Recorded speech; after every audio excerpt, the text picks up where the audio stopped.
قرض دینے کے حوالے سے آج کل لوگوں کی رائے مختلف ہو گئی ہے کہ قرض نہیں دینا چاہیے، اس سے تعلقات خراب ہوتے ہیں۔ جب ہم انہیں قرض دے رہے ہوتے ہیں تو ہم سے اچھا کوئی نہیں، اور جب ہم قرض واپس مانگیں تو ہم سے برا کوئی نہیں۔ اس حوالے سے آپ کی کیا رائے ہے؟ قرض ضرورتاً کوئی لیتا ہے تو کوئی حرج نہیں ہے، اور واقعی وہ ضرورت مند ہے اور کوئی ضرورت مند سمجھ کر اس کو قرض دیتا ہے تو یہ بہت بڑے ثواب کا کام ہے کہ ایک مسلمان کی حاجت پوری کرتا ہے، اور ضرورت مند کو قرضہ دینا خیرات کرنے سے، صدقہ کرنے سے افضل ہے، اس میں فائدے زیادہ ہیں۔ ہم لوگوں کے اخلاقیات کی وجہ سے فساد کی صورت کا بھی سبب بنتا ہے کہ لڑائی بہت ہوتی ہے اس میں، کہ جب قرض لینا ہوتا ہے تو بندہ جس سے لینا ہے اس کے گھر کے پھیرے لگاتا ہے، اب وہ اس نے بس دے دیا، اب گیا، آپ چھوٹے پڑے، اب یہ پھنس گیا، اب یہ بیچارہ پیسے لینے کے لیے اپنے جوڑے گھسے گا اور آپ کے گھر کے طواف کرے گا، پھیرے کرے گا، دے دو دے دو۔ تو یوں لوگ قرض لے لیتے ہیں، دینے کا نام نہیں لیتے۔ یہ ایک تعداد ہے جن کی بدقسمتی سے یہ حالت ہو گئی ہے۔ تو یوں مطلب قرض کس کو دے رہے ہیں، اور اس سوچ سمجھ کر دینا، اور اس کا بہتر طریقہ یہی ہے، مستحب بھی ہے کہ وہ لکھت پڑھت کر لی جائے کہ قرض کتنا دیا ہے، کب لوٹائے گا وغیرہ۔ لیکن یہ یاد رکھیے، لوٹانے کی جو بھی ڈیٹ فکس ہو گئی، ٹھیک ہے، اس کا مطلب یہ نہیں کہ دینے والا اب اس کا پابند ہو گیا، دینے والا اس سے پہلے بھی مطالبہ کر سکتا ہے، تو اس سے جھگڑا نہیں کرنا ہے کہ تم نے وعدہ خلافی کی، معاہدے کی خلاف ورزی کی۔ تو اس کی اجازت ہے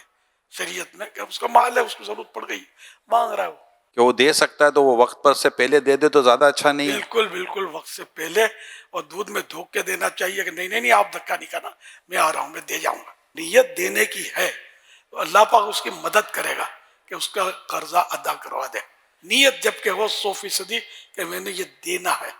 اب پہلے سے نیت ہی خراب ہے تو ہے نا، نیت میں خطرہ جھولی میں پتھرا، تو وہ تو برباد ہے۔ یہ شخص جو اس نیت سے لیتا ہے کہ میں نہیں دوں گا، تو یہ تو ایک طرح کا چور، ڈاکو، غاصب، تو جو لقب ملے اس کو چلے۔ مطلب وہ اس طرح کے لوگ ہوتے ہیں جو سفید پوش ہوتے ہیں، ان کو نہ پولیس پکڑ سکتی ہے، نہ کوئی اس پر انگلی اٹھا سکتا ہے، لیکن یہ چور ڈاکو سے بھی کم نہیں ہے، جو اس طرح دھوکہ دے کر، میٹھے بن کر لوگوں سے قرضہ لے کر، اور ذہن ہی ہوتا ہے کہ دینا نہیں ہے، یہ تو سخت گناہگار جہنم کے حقدار ہیں۔ واقعی نہیں دے سکتا تو کلیئر کٹ کہہ دے کہ یار میری پوزیشن نہیں ہے،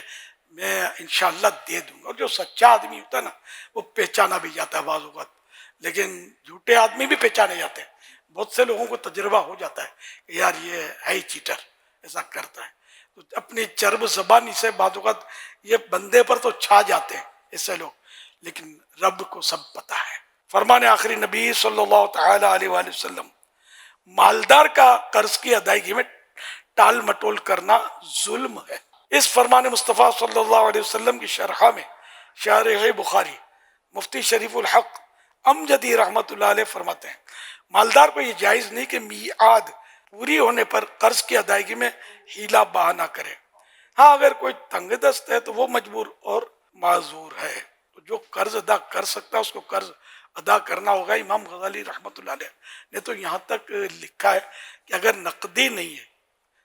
تو اگر اس کے پاس گھر کا جو سامان ہے وہ بھی بیچ کر قرض ادا کرنا پڑے گا۔ تو گھر میں تو اضافی سامان ہوتا ہے، بہت سارا ہوتا ہے، ایک سے ایک ڈیکوریشن ہوتا ہے، شو پیس ہوتے ہیں، جو نہ پیٹ بھرتا ہے اس سے، نہ تن ڈھکتا ہے، نہ سر چھپتا ہے، خالی لاکھوں روپے کے ڈیکوریشن پیس گھر میں ہوتے ہیں، اور اس کے بیچارے کا 1500 روپے لے کے بیٹھا ہوا اس کو دیتا نہیں ہے، تو یہ بیچ باچ کر بھی نہیں دے گا تو امام غزالی نے لکھا ہے کہ گناہگار ہوگا۔ تو اس لیے وہ قرض اول تو آدمی لے ہی نہیں، لینے میں پھر کوئی ٹینشن ہے، لے تو پھر وقت سے پہلے دے دے۔